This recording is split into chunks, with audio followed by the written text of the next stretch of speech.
Өнегелі ертегілер. Қазақ ертегілерінің антологиясы. Аруна баспасы 2015 жыл. Түлкі, тасбақа және кене. Баяғыда түлкі, тасбақа және кене жолда келе жатып, бір уыс тары тауып алыпты. Үшеуі ойлана келе, мұны жерге сеуіп өсірейік. Сонан соң дәнін бөліп аламыз дейді. Түлкі бір жарды көрсетіп, тарыны осы жерге егейік. Мен жарды сүйей тұрайын, болмаса құлап кетер деп жардың астын саялап жатып алады. Тасбақа жерді тұрмалап, кене тарыны сеуіп әлекке түседі. Сөйтіп екеуі көп бейнет шегіп, тарыны өсіреді. Піскен соң оны орады. Онысы бір аяқ тары болады. Біреуі түлкіні шақырып келеді. Ол: бұл тарыны үшке бөлсек, әрқайсымызға тиетін үлес аз болып қалады. Сондықтан жарысайық, кім озса түгелімен сол алсын дейді. Сондан үшеуі бір жерге келіп, қатарласа тұрады. Ал кеттік деп жөней бергенде, кене түлкінің башпайына жабысып бірге кетеді. Түлкі өліп өшіп, межелі жерге жеттім-ау деп отырғалы жатқанда: «Хей, мені басып кетесің бе?» дейді кене түлкі. «Сен қашан келдің?» деп таңданады. Екеуі дауласып жатқанда тасбақа да жетеді. Тасбақа: «Ойбай, түлкі, мен бір пәле көрдім. Сендер кеткен соң атқа мінген екі адам келіп, түлкіні тауып бер деп лаң салды. Қолдарына қондырған бүркіті мен ерткен тазылар бар» дейді. «Айналайындар, мен айта көрмеңдер. Мына тарыны өздерің бөліп алыңдар. Мен сендерге ризамын. Олар келсе, қайда кеткенімді білмейміз деңдер» деп түлкі қаша жөнеліпті. Соңы. Қыт-қыттың сыры. Бұрынырақта тауық пен тышқан керемет дос болған екен. Күндердің күнінде тауық бір уыс бидай тауып алады. Досынан бидайды үгітіп беруін сұрайды. «Мен үгіте алмаймын» дейді тышқан. Амалсыздан бидайды тауық өзі үгітеді. Диірменнен шыққандай мап-майда үн жасап, одан қамыр илейді. Содан кейін ол тышқанға: «Енді қамырды күлше етіп пісір» дейді. «Өзің ақ пісіре салшы, ерініп тұрмын» дейді досы. Тауық бір табақты толтырып күлше пісіреді де, «Күлшені кім жейді?» деп әдейі дауыстайды. «Мен» деп тышқан жүгіріп келеді. Сонда тауық: «Бидай үгітуге де, тәтті күлше әзірлеуге де ешқандай үлес қосқан жоқсың. Еңбек етсең ерінбей, тояды қарның тіленбей» дейді де тышқанды үйінен қуып шығады. Содан бері тауықтар тышқанды көрсе, қыт-қыттап оған үркейе қарайды екен. Соңы. Екі дос. Қасқыр мен түлкі дос екен. Екеуі жортып келе жатып, қызыл етке тап болыпты. Қасқырдың мейірімі түсіп: «Сен жей ғой достым» депті түлкіге. «Жоқ, сен же» депті ол. «Мен бүгін өзіме аштық жариялағанмын». Сонда сілекейі шұбырып тұрған қасқыр етке тап беріпті. Осы кезде дәу қақпан сырт етіп қауып түсіпті. Ал түлкі ұшып кеткен етті қағып алыпты да қалғыта салыпты. «Сен жаңа ғана аштық жарияладым демеп пе едің?» депті қасқыр. «Мынадай семіз ет тұрғанда аштық жариялап жынды деймісің?» деп түлкі жөнеле беріпті. Соңы. Үндемес ит. Ерте заманда үй жануарлары түйе, сиыр, қой, жылқы, ит бәрі бас қосыпты. Түйе тұрып: «Менің адам баласына пайдам шаш етектен, көшсе көлікпін, сүтімнен шұбат ішеді, жүнімнен неше түрлі киім тігеді» деп мақтаныпты. Бұдан соң қой, сиыр, жылқылар да өз қасиеттерін айтып тастапты. Осылай шалқып отырғанда ит үн-түнсіз қалғып мүлгіп жата беріпті. Сонда түйе: «Әй салпаң құлақ, неғып аузыңа құм құйылып қалды? Ауыз толтырып айтатын ештемеңің жоқ ау сірә» дейді. Сол кезде бұл әңгімені қожайындар да тыңдап тұр екен.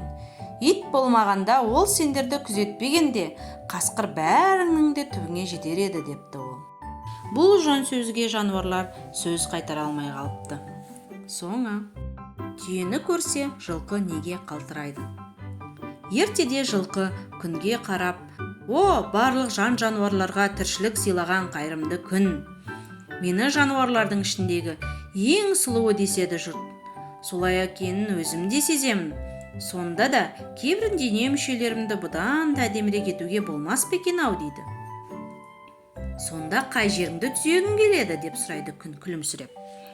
«Егер, дейді жылқы, сирақтарым ұзындау және сидаңдау болса, мен тіпті алдына жан салмайтын жүйрік болар едім. Мойным аққудың мойнындай болса, маған ол бұдан да әсем көрік берер еді. Төсім жалпақтау келсе, қазіргіден де алымдырақ болар едім. Оның үстіне адамзатты арқалап жүру үшін жотамды мәңгі алынбайтын ер дайын тұрса, тіпті жарасып кетер еді. Жақсы, қалағаның болсын, сәл күте тұр» деп күн жерге түйені түсіреді.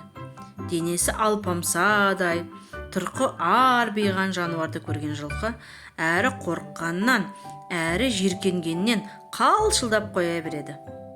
«Міне, сен қалағандай сидаң сирақ, аққудың мойнындай ұзын мойын, жалпақ кеуде, ері де дайын, осындай болғың келе ме?» деп сұрайды күн.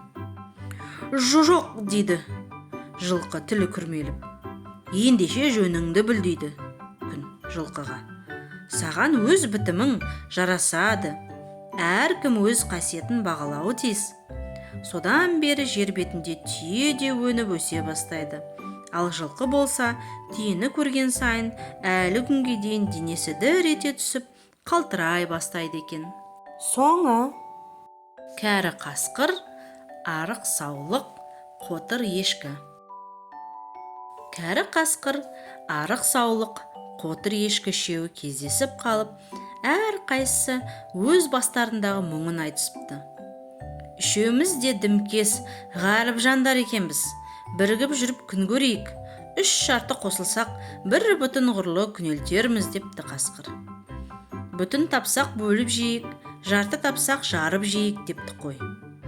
«Мүйізім үшкір, тияғым мықты, сүзумен секіру жағына мен барайын. Бірақ жаманым иттен, құстан үркекпін. Жаңбыр жауса тоңғақпын. Сонымды кемсітпесеңдер, дос болсақ болайық» депті қотыр ешкі. «Достық деген жақсы сөз. Мен достықты жақтаймын» депті қасқыр. Өз сөзіне сендіре түсіп тағы да. «Ескі кекті біз де ұмытайық. Ескі азықты сіз де ұмытыңыз, Қасеке» депті арық саулық. Сонда қасқыр тұрып: «Ол жағына сенімді болыңдар. Қасқыр басыммен ант етейін, өтірік айтсам ит болып кетейін» депті. «Қасеке, менің бір ұсынысым бар» депті ешкі. «Бірінші, тоқ кезімізде жусамыз бір болсын. Аш кезімізде жайылымыз басқа болсын.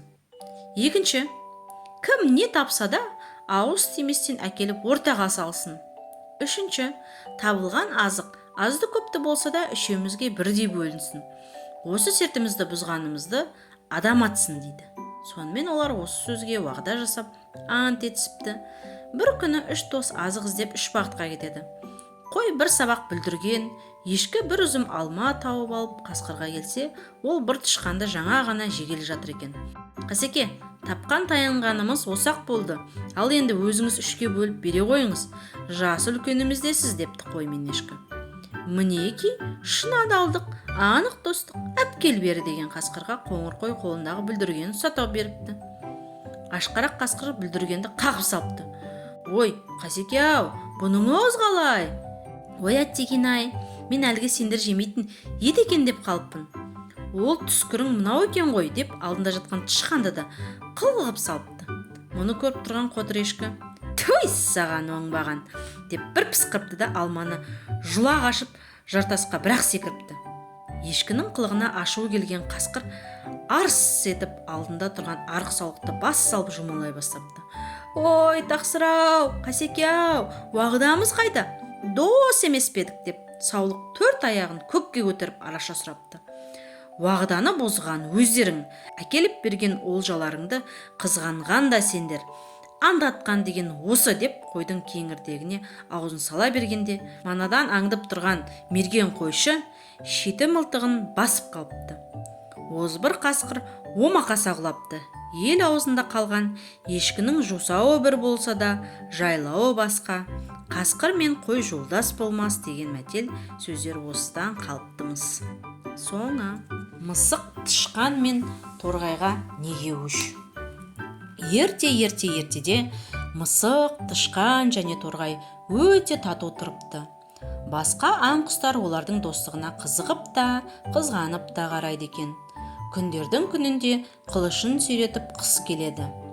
Үш дос суыққа тоңып, ашыға бастайды. Уа достар, аяз мынау, жыртқышаңдар анау, тарпа бас салуға даяр тұр. Одан да біз адамға барып қызмет етейік. Сонда қарнымыз да тоқ болады, өзіміз де жылы баспанада алаңсыз өмір сүреміз деп мысық торғай мен тышқанға ақыл салады. Олар әр ойлап, бер ойлап, ақыр осы ақылға тоқтайды. Сөйтіп бір диқанға келсе, үш достың бір ойын диқан да құп алады. Бір күндері мысық екі досының қоңданып, едәуір семіріп қалғаннан қарады. Бәріне берілетін тамақ мөлшері бірдей. Сонда бұл қалай болды деп ойлайды мысық. Енді ол торғай мен тышқанды аңди бастады. Сөйтсе екеуі қамбадан ас тоғырлап жеп жүр екен.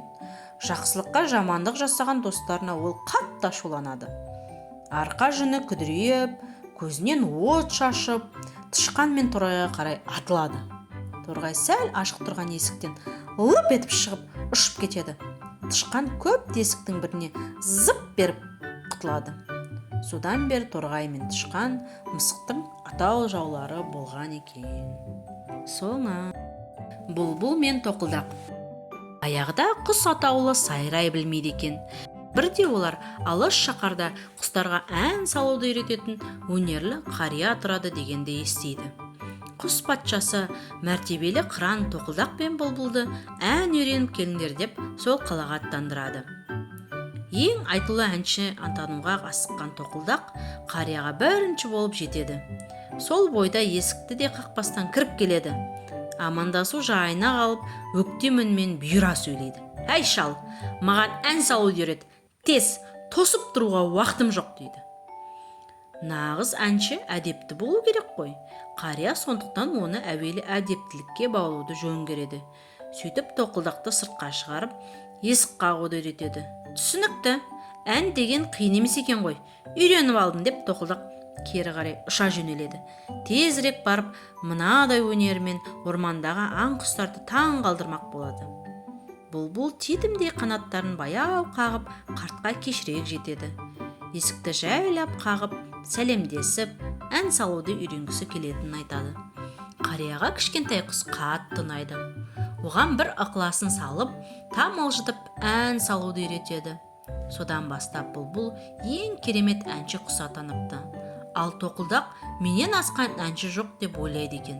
Онымен қоймай басқа құстарға: "Ей, тыңдаңдар, міне, бұлай салу керек әнді. Түк қиындығы жоқ. Нағыз ән осы. Сенбесеңдер, қарт ұстаздан сұраңдар" деп мақтанатын көрінеді. Содан бері тоқылдақ тоқылдатумен, бұлбұл ән салумен келе жатыр екен. Соңы торғай мен түлкі ертегісі. Баяғыда торғай мен түлкі араларынан қыл өтпейтін дос болыпты.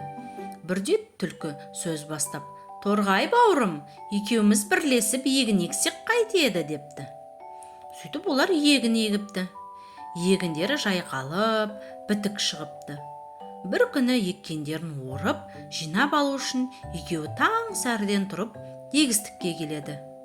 "Торғай бауырым" дейді түлкі, "сен астықты ора бер, ал мен сонау төбеге шығып, аспанды тіреп ұстап тұрайын. Әйтпесе төбемізге құлап кетіп жүрер. Мен содан қорқамын" дейді түлкі. "Бара ғой түлкі" дейді де торғай егінді оруға кіріседі. Түлкі төбеге шығады да аспанды ұстап тұрған секілденіп, алдыңға екі аяғын жоғары көтеріп, шоңқиып отыра қалады. Түлкі, кәне, бері кел, енді астық басайық" дейді торғай. "Торғай, астықты өзің баса берші, мен тұра бермесем болмас. Әйтпесе аспан құлап кетіп, бидайымызды басып қалар" дейді түлкі. Торғай астық басып, содан соң бидайды тазалап болып: "Түлкі, бері кел, бидайды бөлісіп алайық" дейді. Мұны естіген түлкі: "Мақұл, барайын" деп жетіп келеді. Ол келе шелекті алып, міне саған 1 шелек, ал маған 2 шелек. Өйткені менің атқарған жұмысым әлде қайда ауыр ғой. Мен аспанды тіреп ұстап тұрдым дейді. Торғай үн қатпайды.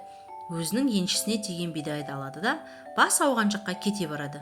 Жолда оған бір ит жолығып, сен неге көңілсізсің деп сұрайды. Торғай өзінің түлкіден көрген қорлығын айтып береді. Жатып шер жалқау қудың мына қылығына қатты ыза болған ит, жүр, мені оның астық қоймасына ертіп апар дейді. Торғай итті түлкінің қоймасына алып кетеді. Ит қоймаға кіріп, бидайға көміліп, түлкіні аңдып жатады. Келесі күні түлкі де келіп, диірменге тарттырып алмақ болып, бидайын қаптай бастайды. Бір кезде астық арасынан иттің құлағы көрінеді. Түлкі мұны жеуге болатын нәрсе екен деп ойлайды да, қап кеп қалады. Осы кезде ит арс етіп атып шығып, түлкінің өзіне тап береді. Зәресі ұшқан түлкі әзер дегенде қашып құтылады. Соңы. Қотыр торғай ертегісі. Бір қотыр торғай шеңгелге қонып отырғанда, жарасының қара қотырланған аузын шеңгелдің тікенегі сыдырып кетіпті. Торғай: «Қап бәлем, сені ешкіге айтпасам ба?» деп ашуланып ешкіге келіпті. Ешкі, ана шеңгелдің сылдырмаған неге жемейсің? Сонда оған ешкі: «Оны жемек түгілі өзім лақтай алмай жатырмын» депті. Торғай: «Қап бәлем, сені қасқырға айтпасам ба?» деп қасқырға келіпті. Қасқыр, ана ешкіні неге жемейсің? «Оны жемек түгіл байдың жабағысын тауса алмай отырмын» депті қасқыр. «Қап бәлем, сені жылқышыға айтпасам ба?» деп торғай жылқышыға келіпті. Жылқышы, ана қасқырды неге соғып алмайсың? Жылқышы: «Оны соғып алмақ түгілі өзімнің ұйқым қанбай жүр» депті. «Қап бәлем, сені байға айтпасам ба?» деп торғай байға келіп. Байеке, ана жылқышыңды неге ұрмайсың?» депті. Бай: «Оны ұрмақ түгілі өзім қоспамды тауса алмай отырмын» депті. «Қап бәлем, сені тышқанға айтпасам ба?» деп торғай тышқанға келіпті. Тышқан, байдың қоспасын неге жемейсің? Оны жемек түгіл өзім інімді қаза алмай жатырмын депті тышқан. «Қап бәлем, сені балаларға айтпасам ба?» депті торғай. Балаларға келіп: Балалар, ана тышқанды неге ұрып алмайсыңдар?» депті. «Оны ұрып алмақ түгілі өзіміз асығымызды ойнай алмай жатырмыз» депті балалар. Торғай: «Қап бәлем, сендерді кемпірге айтпасам ба?» депті. Кемпірге: «Кемпір, ана балаларға неге ұрыспайсың?» депті. Кемпір: «Оларға ұрыспақ түгілі өзім жүнімді сабай алмай жатырмын» депті. «Қап бәлем, сені құйынға айтпасам ба?» деп торғай құйынға келіп. Құйын, кемпірдің жүнін неге ұшырмайсың?» депті. Ерігіп жүрген құйын құйғытып келіп кемпірдің жүнін ала жөнеліпті. Кемпір келіп балаларға ұрысыпты. Балалар тышқанды ұрып алыпты. Тышқан байдың қоспасын жепті, бай жылқышын ұрыпты, жылқышы қасқырды соғып алыпты, қасқыр ешкіні жепті, ешкі шеңгелдің сылдырмағын жеп, қотыр торғай осылайша шеңгелден өшін алған екен дейді. Соңы. Арыстан мен түлкі ертегісі. Арыстан әбден қартаяды, бұрынғысындай аң даулай алмайтын болады. Енді ол жемін айламен алғысы келеді. Өзі үңгірде жатып: «Аурумын, жүруге әлім жоқ» деп барлық аңдарға хабар таратады. Аңдар бір-бірлеп арыстанның халін сұрауға келіп жатады. Алайда олардың біреуі де қайтпайды. Бәрі де арыстанға жем болады. Бір күні түлкі келеді. Ол үңгірден алысырақ тұрып: «Халіңіз қалай, тақсыр?» деп көңілін сұрайды. «Берірек кел түлкіжан, біраз сөйлесейік» дейді арыстан. Түлкі: «Мен саған жақын барар едім-ау, бірақ кіргеніңіз барда шыққаныңыз жоқ» деп жүріп кетіпті. Соңы. Түлкі мен бөдене. Түлкі мен бөдене айырылмас дос болыпты. Екеуі талай жерді шарлап, талай қызық көріпті. Күндердің күнінде түлкі: «Достым, мені бір күлдірші» депті. «Жарайды, күлдірейін. Сен менің артымнан ерде отыр» депті бөдене. Сонымен бөдене ұшып отырыпты. Түлкі желе жортып соңынан еріп отырыпты. Олар бір жерге келсе, кемпір сиыр сауып, шалы қасында бұзау ұстап тұр екен. Бөдене ұшып барып сиыр сауып отырған кемпірдің басына қона кетіпті. Бөденені көре сала шал: кемпір, қозғалма, мен мына бөденені соғып алайын, ыстық сорпа жасап ішеміз депті. Жарайды, бірақ ақырын соқ депті кемпір. Шал жерде жатқан қазықты алып, салып қалғанда бөдене ұша жөнеліпті. Қазық кемпірдің басына тиіп, кемпір есінен танып құлап түсіпті. Шелектегі сүті төгіліп қалыпты. Анадай жерде тығылып тұрған түлкі бұған ішек сілесі қата күліпті. Досым, күлдің бе депті бөдене. Күлдім, досым, күлдім. Разымын, досым, разымын депті түлкі. Күндердің бір күні түлкі: ал досым, енді мені мықтап бір қорқытшы депті. Қатты қорқытайын ба? Ашуланбайсың ба деп сұрапты бөдене. Жоқ, ашуланбаймын, қатты қорқыт депті түлкі. Жарайды, қорқытайын, бірақ сенің көзіңді тас қылып жұм. Мен сенің төбеңе қонып, екі қанатыммен көзіңді жабамын. Содан кейін қашан мен көзіңді аш дегенше, менің айтқаныммен жүресің де отырасың. Оңға десем оңға, солға десем солға бұрыласың депті бөдене. Түлкі көзін тас қылып жұмып, бөдененің жүр деген жағына жүріп отырыпты. Бір кезде бөдене: көзіңді аш депті де ұша жөнеліпті. Түлкі көзін ашып қалса, тазы ерткен бір топ аңшы келе жатыр екен. Аңшылар қызыл түлкіні көре сала қиқулап қуып беріпті. Түлкі жалт беріп орманға кіріп, аңшылардан әзер құтылыпты. Бір кезде бөдене: қалай досым, қорықтың ба деп сұрапты. Қорқытқанда солай қорқыт деп едім деп түлкі бөденені шап беріп ұстап алып жемек болыпты. Сонда бөдене түлкінің аузында тұрып: ұзақ жылдар дос болдық, бірге жүріп ойнап күлдік, қазір мені жегелі тұрсың. Қайтем, жесең же, бірақ осы күнге дейін аты жөнімізді сұрасып білген емеспіз. Ақырғы тілегім болсын, атымды айтып жесейші депті. Ал айта ғой, атың кім еді деп сұрапты түлкі. Атым Маңғыт. Түлкі аузын ашып Маңғыт дей бергенде бөдене: аузыңа саңғыт деп ұша жөнеліпті. Осыдан былай түлкі мен бөдене достықтан айырылыпты. Соңы. Түлкі мен маймыл ертегісі. Бір күні түлкі жортып жүріп, қақпанның тілінің үстінде жатқан өлі балықты көреді. Түлкі оны құйрығымен сыпырып түсірмек болады, бірақ сырғыта алмайды. Балық үлкен екен, құйрығының шамасы келмейді.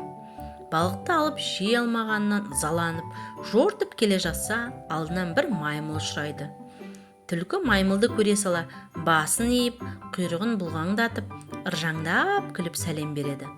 Маймыл оның сәлемін алып: жолыңыз болсын, түлкі би, бұрын тіпті ізет көрсетпеуші едіңіз, енді мұныңыз ненің құрметі дейді. Сонда түлкі: сүйінші беріңіз, сізді патша сайламаққа келдік. Аңдар кеңес қылып, арамыздан патша сайлаймыз деп маған ақыл салды. Білімдісің ғой, осы кеңесіміз дұрыс па деді. Мен: маған қарағанда маймылдың білімі көп, әр адамзатқа ұқсайды. Тілімді алсаңыздар, соны патша сайлаңыздар. Үлкен күшіміздің жайымызды біледі, әділетсіз іс қылмас. Егер арыстан патша болса, оның күші көп, өзіне ықтияр тиген соң ойына келгенін қылар. Жазықты жазықсызға қарамай, әлсіздердің барлығын қырып тастар. Алдына арыз айтып, ешкім келе алмас, әулетімен құртып жіберер дедім. Жиылған көп менің сөзімді құптады. Түлкі бидің ақылы табылған ақыл деді. Арыстан патша болуға жарамайды екен, маймылды сайлайық, адамзатқа ұқсаған ақылы көп шығар. Тез тауып әкеліңдер десті. Сіздің қайда екеніңізді білмей, жан-жануар тұс-тұсқа тарап іздеп кетті. Бәрінен бұрын сізге мен жолықтым. Құрмет қылып тұрғанымның мәнісі осы еді, дейді. Маймыл бұл сөзге қуанып, түлкіге қарап, езу тартып күліп: мақұл, халық ұнатса патшалықтан несіне қашалық? Әлім келгенше әділетпен іс қыламын. Түлкі, сенің жақсылығыңды ұмытпаспын, сүйіншіңді оңдап беремін. Қолыма билік деген уақытта сенің бір сөзіңді жерге тастамаймын. Ал баста дейді. Түлкі біраз жерге бастап келеді де, манаға қақпан мен балыққа жақындаған уақытта тоқтай қалады. Маймылға қарап: әй патша, бір арызым бар. Менің қарным аш, тағатым қалмады. Сіз тілек тілесеңіз, мен әумин десем қабыл болар, бір тамақ табылып қалар дейді. Сонда маймыл өз тілінде тілек тілейді. Түлкі әумин деп алдыңғы екі аяғын көтереді. Содан соң олар жүрісті жалғастырады. Бір уақытта қырдан қылт етіп шыға келгенде, манағы балықтың тура үстінен түседі. Сонда түлкі маймылға: сіз тілек тілеп едіңіз, мен әумин деп едім, мұнымыз қабыл болған екен, даяр тамаққа жолықтық, өлмесін деген құлға өлі балық жолығар деген осы. Міне, жеңіз дейді. Қарным ашты деп едің, өзің жей ғой, мен бүгін аш жемесем де қуанышымнан ақ тоқпын дейді маймыл. Әй, маймыл патша, 6 күн аш жүрсем де астың алдын сіз татпай қайтып жеймін. Би патшасынан бұрын асқа қолын созбайды. Әдепті де білімді бидің баласы емеспін бе дейді түлкі. Аңқау маймыл алға қарай бір аттайды. Қақпан сарт етіп аяғын қауып алады. Түлкі балықты қағып алып қалғытып салады. Ал маймыл: патшалықтан кеттім, мына пәледен аяғымды құтқар деп түлкіге зілді сөйлейді. Әй, маймыл, аузыңнан ащы сөз шығады. Ойыншы едің, ойнап айтасың ба?